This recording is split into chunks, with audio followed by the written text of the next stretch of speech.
enough looking for a job, and then you have to get the perfect resume. Well, we got some help this morning. Roy Honjo is here from the Herald College, and boy, the stats are tough when you think about it. That enough, I think, should shock people into thinking about this a little more. 90%, is that right, of resumes end up in the trash? Yeah, about there. Holy smoke.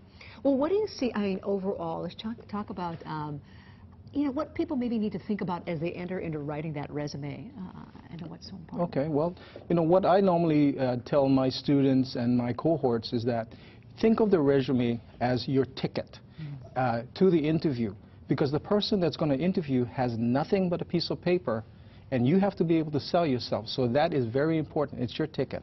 Good way to think about it. All right, so let's talk about some resume building tips.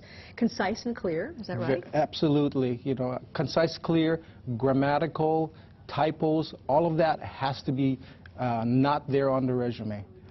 Just a small typo will change the way that the employer thinks about you. Customizing a resume for your job, right? Yeah, definitely. You know, it used to be where one resume fits all. It doesn't work anymore. It has to be focused. It has to be aimed at the employer. So you need to do your research as far as the employer that you're going to be applying a job for. Yeah, people want to know that you care, right, about that job. Absolutely, yes. Okay, so let's talk about some buzzwords. How about that? Right. Well, buzzwords, as far as we're concerned in the resume, is using the correct words that the employer wants to hear for the job. So if you're applying for XYZ job, you want to make sure that the words that you use matches their job description. So I always recommend to students, before you write your resume, pull a job description. Use the buzzwords from the job description so that it is in or part of your resume. I think that's another way of showing the people that you care about that Absolutely, job. You're yes. paying attention, right?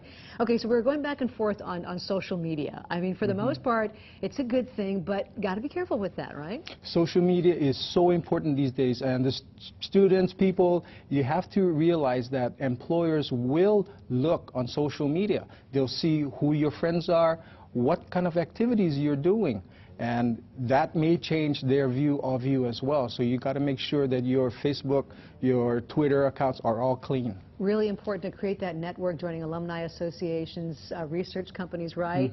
You want to, you know, if you're going to research your company, you want to have at least 5 solid facts about the company that you can talk to the employer about. Everyone wants to know about their own company, and what better way is to, you know, show them that you know what you're talking about and you actually did some research. And lastly, we were kind of talking about sort of beefing up the resume, things that are attractive to people. Freelance work, maybe? Freelance work, part-time work as well.